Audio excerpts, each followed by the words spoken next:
আজকের spoken English tips.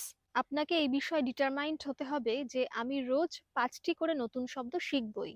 এবার নতুন শব্দ একেকজনের কাছে একেক রকম। কারণ এমন অনেক শব্দ যেটা আমি জানি না, হয়তো আপনারা জানেন, বা আপনারা জানেন না, হয়তো আমি জানি।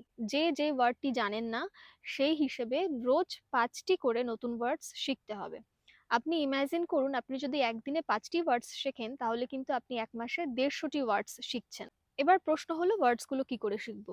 আপনার আশেপাশে যে জিনিসটি আপনি দেখছেন সেটার ইংলিশ জানেন না, সেটা সঙ্গে সঙ্গে ডিকশনারিতে সার্চ করে নোট ডাউন করে রাখুন। বা কাউকে ইংলিশে কিছু বলতে শুনছেন, সে যে ওয়ার্ডস ইউজ করছে আপনি সেগুলোর মানে জানেন না, সেগুলো সঙ্গে সঙ্গে ডিকশনারিতে সার্চ করে নোট ডাউন করে রাখুন।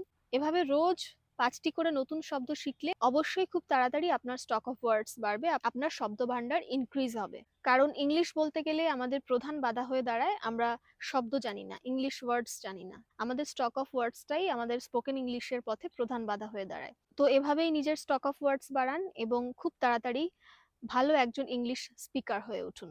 Thanks for watching, have a good day.